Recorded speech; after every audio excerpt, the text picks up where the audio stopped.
Pag-usapan muna nga natin ang mundo ng basketball, partikular na sa PBA. Atin ngang balikan ng palitan ni Justin Brownlee si Paul Harris bilang import ng Barangay Ginebra. Ngunit bago yan, pakipindot naman ang like, subscribe at ang notification bell para updated ka sa lahat ng aking ina-upload. At kung gusto mong magpa-member sa aking channel ay pindutin mo lamang ang join at automatic ka na sa mga shoutout. At shoutout muna nga tayo dito kay Edmond Cubalsopnet, Neil Herbito, Chodoro Alonso, Ronald Berbosidad, Catherine Vigilla, Jobel Orot, Mario Martir, Kuya Moto TV, Jamie Amadar. Kung atin ngang babalikan ang 2016 Governors Cup kung saan si Paul Harris talaga ang original import ng Barangay Ginebra. Kaya nga lang ang naging problema dito kay Paul Harris ay tinamaan pa ng injury dahil ayon nga sa mga report ay nagkaroon ito ng hyperextended thumb injury at mamimiss niya nga ang buong kampanya ng Barangay Ginebra sa Governors Cup. Kaya naman ang pamunuan ng Barangay Ginebra ay napilitang kumuha ng replacement import at dito na nga pumasok itong si Justin Brownlee. Ngunit alam nyo ba na matagal na palang gustong pumasok ni Justin Brownlee sa PBA at matagal na siyang nilalakad ng kanyang agent. Ang problema nga lang ay walang gustong kumuha kay Justin Brownlee. Ang sabi nga noon sa isang report, ang Talk and Text, Meralco, Alaska at Global Port, lahat daw yon ay nag-pass up kay Justin Brownlee at tanging Barangay Ginebra lamang ang sumubok at kinuhang replacement import itong si Justin Brownlee kapalit nga ni Paul Harris. Ang narereklamo kasi ng mga PBA team dito kay Justin Brownlee kaya ayaw nilang kunin, walang depensa daw, poor basketball player, madaling mapagod, mahina sa ilalim ng basket, hindi tatagal sa PBA, hindi fit sa sistema nila. Ngunit ang Barangay Ginebra nga ay iba ang tingin dito kay Justin Brownlee at pinagkatiwalaan nila sa Governors Cup kapalit nga ni Paul Harris. Ngunit hindi pa rin maiiwasan ang mga mismong fans ng Barangay Ginebra ay magduda sa kakayahan ni Justin Brownlee. At eto nga yung komento ng mga Barangay Ginebra fans patungkol nga dito kay Justin Brownlee noon. At wala nga silang tiwala at hindi sila naniniwala na kayang-kayang tulungan ni Justin Brownlee ang Barangay Ginebra.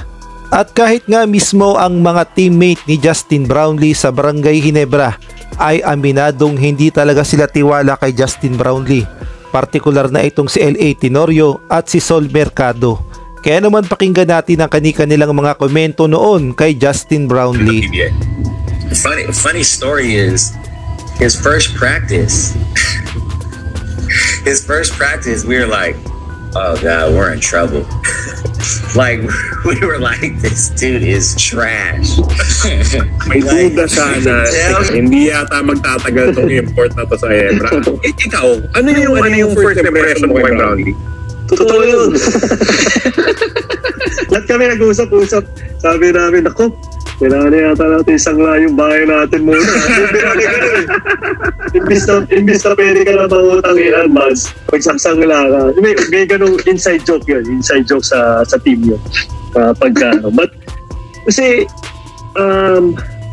pagdating kasi ni Justin kasi accident talaga kasi. Aksidente lang talaga. Napilala lang si Paul Harris, diba? Paul Harris. Oo. Alam niyo kung saan nakuha si Justin ba? Alam niyo ba yung istorya kung saan ko talaga kung paano siya na-contact?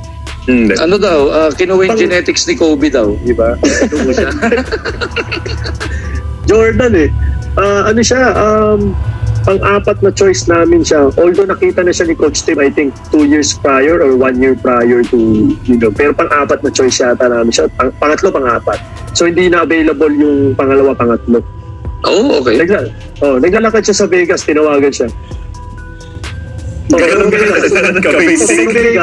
Vegas, umuwi siya. Wala siya dala. Pumunta sa Pilipinas, wala siyang dala. Wala.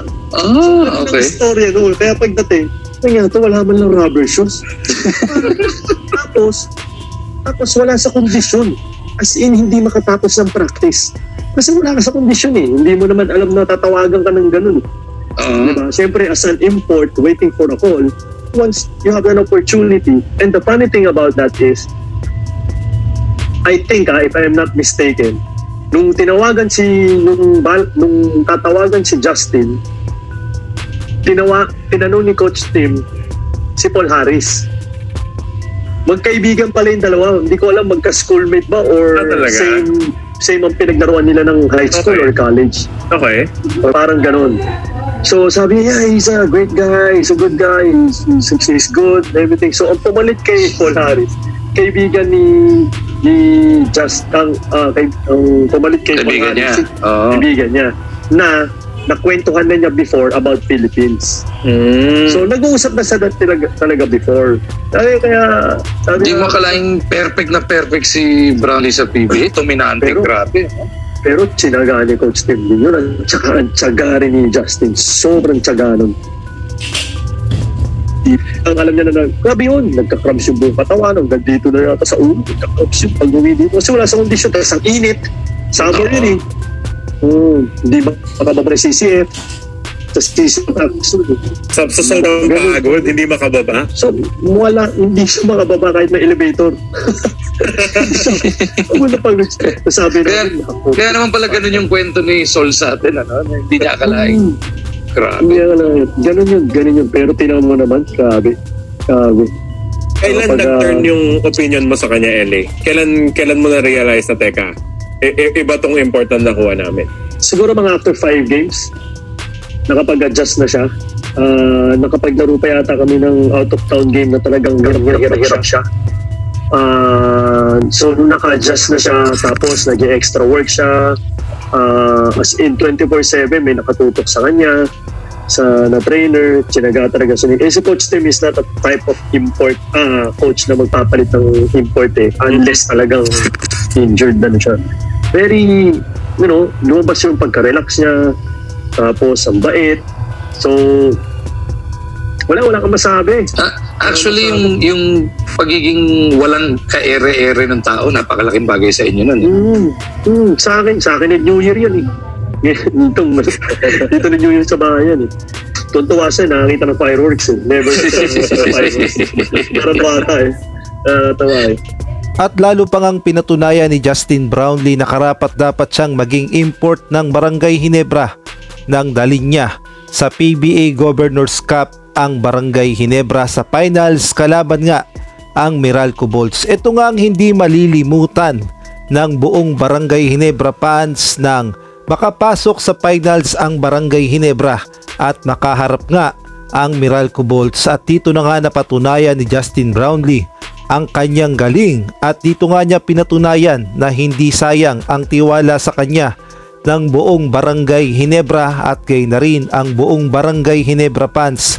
At dito nga natatak ang history ng Barangay Ginebra nang makuha nila ang kampyonato sa 2016 Governors Cup kalaban ang Meralco Bolts. Kaya naman magpasa hanggang ngayon 2024 ay si Justin Brownlee pa rin ang pinagkakatiwalaan ng Barangay Ginebra as import at nakatatak na sa history ng PBA ang maalamat na import na si Justin Brownlee.